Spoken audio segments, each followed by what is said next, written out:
He lost everything in a single afternoon. One moment, he was a wealthy merchant with a ship full of purple dye, the most valuable cargo in the ancient world. The next, that ship was at the bottom of the sea. His fortune, his future, his identity, gone. And here is the strange part. That shipwreck did not destroy him, it made him. So the question that should be burning in your mind right now is this: how does a man lose everything he owns and walk away stronger than the day he had it all? Because whatever he discovered on that shore, you need it too. His name was Zeno of Citium, and before the wreck, he was nobody worth remembering. He was rich, comfortable, and completely ordinary. He traded goods across the Mediterranean, chasing money the way most people do, believing that if he just accumulated enough, he would finally feel safe. Safe from loss, safe from fear, safe from the chaos of a world that takes things without asking. And then the sea took it all in one storm. Picture him, washed up in a foreign city, Athens, with nothing. No cargo, no plan, no name that anyone knew. A man who had built his entire sense of self on things outside himself and watched every one of them dissolve. Most people in that moment break. They spiral. They ask, why me? But Zeno did something different. He wandered, lost and shaken, into a bookshop. And what happened in that shop changed the course of Western thought for the next 23 centuries. He picked up a book about Socrates. He read about a man who could not be touched by loss, by insult, by death itself, because his peace lived somewhere no storm could reach. Zeno looked up at the bookseller and asked a single question: where can I find a man like this? And the bookseller pointed to a philosopher walking by in the street. Follow him. So Zeno did. But what he was about to learn was not comfort. It was not a way to feel better about his ruin. It was something far more dangerous, a way to become the kind of man that ruin could no longer reach. And it began with one brutal realization about why the shipwreck had hurt so much in the first place. Here is what Zeno finally understood on that shore. The storm did not destroy him. His belief about the storm did. Think about that. The waves took his cargo. That was the event. Cold, neutral, indifferent. But the despair, the panic, the feeling that his life was over, that did not come from the sea. It came from inside his own mind. It came from a story he had been telling himself his whole life. The story that said, I am my possessions. I am my success. If they fall, I fall. And this is the first step of the code he would go on to build. He called it, in his own way, the separation. The relentless dividing of the world into two piles: what you control and what you do not. Listen closely, because almost everyone gets this backwards. You do not control the storm. You do not control the market, the diagnosis, the message that never comes back, the person who walks away. You do not control whether the ship sinks. What you control is one thing only: what you do with your mind when it does. And you have felt this. The night you lay awake replaying a conversation you could not change. The knot in your stomach over an outcome that was already decided, already out of your hands. You are not suffering from the event. You are suffering from your grip on the event, from the part of you that refused to let go of what was never yours to hold. Zeno saw that ordinary men spend their entire lives strangling themselves with this exact mistake, pouring all their energy into the one pile they cannot move, and neglecting the only pile that is theirs. But knowing this is not enough, because knowing you should let go and actually being able to are two different worlds. And that gap, that painful gap between knowing and doing, is exactly where step 2 comes in. Zeno had a word for what most people do with their pain. They add to it. Something bad happens, and then they pile a second thing on top: the event, and then the judgment of the event.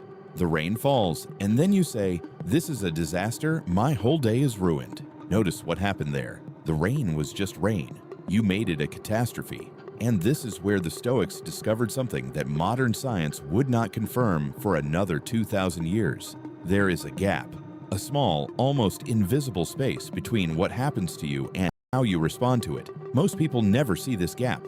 They live on autopilot, event, reaction, like a nerve being struck. But Zeno taught that inside that tiny space lives your entire freedom. The second step of the code is learning to stand inside that gap, to feel the first impression hit, the anger, the fear, the sting, and then to pause before you agree with it, because here is the secret the Stoics guarded like gold. An impression is just a knock at the door. It is not the truth. You do not have to let it in. When the insult comes, the flash of heat is automatic. But the story, he disrespected me, I am small, I must strike back. That is a choice you make in the gap. So fast, you never notice you made it. And now, listen to this. Nearly 23 centuries later, a psychologist named Viktor Frankl survived the Nazi concentration camps, stripped of everything a human being can lose. And from that abyss, he wrote a single line that could have come straight from Zeno's mouth. Between stimulus and response,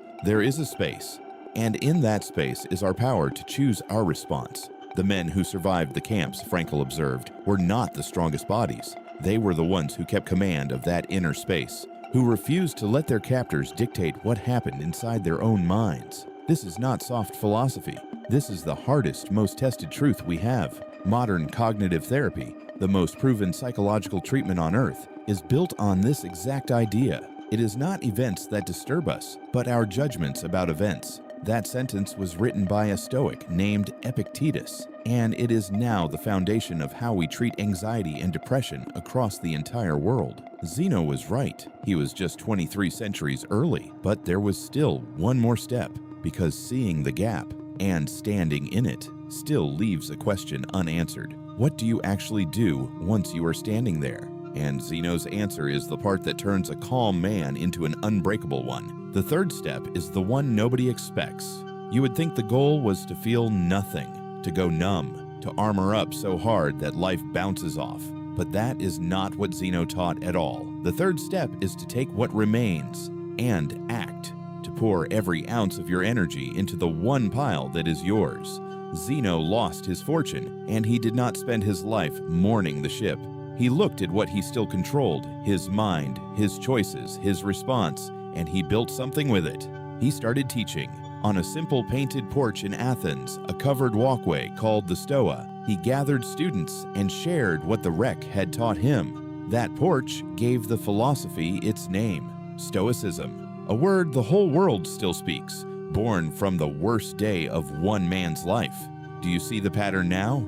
The shipwreck was not the end of his story. It was the beginning. He said it himself, near the end of his life. I made a prosperous voyage when I was shipwrecked. Read that again. The disaster was the doorway.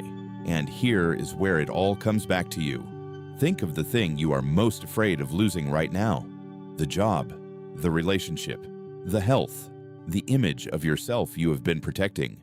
Zeno is not telling you it would not hurt. He is telling you something far more powerful, that on the other side of that loss is a version of you that no longer lives in fear of it. Because the thing you fear losing is the thing that controls you. And the moment you truly accept that you could lose it and still stand, still act, still build, you become free. The storm loses its power over you, not because you stopped caring, but because you finally understood what was yours to begin with. So, here is how you use this tonight. The next time life strikes you, the bad news, the sharp word, the plan that falls apart, run Zeno's 3 steps in order. First, separate. Ask one question. Is this in my control or not? Name it out loud. Second, find the gap. Feel the first sting and do not act on it. Let it knock. Do not open the door. Just breathe and watch the impression pass through you without becoming your master. Third, act on what remains. Take the one small thing that is still yours. Your next word, your next choice, your next step, and move. That is the whole code. Separate, pause, act. 23 centuries old and stronger than anything the modern world has built to replace it. Remember the man on the shore who lost everything. He did not become unbreakable because life stopped hitting him.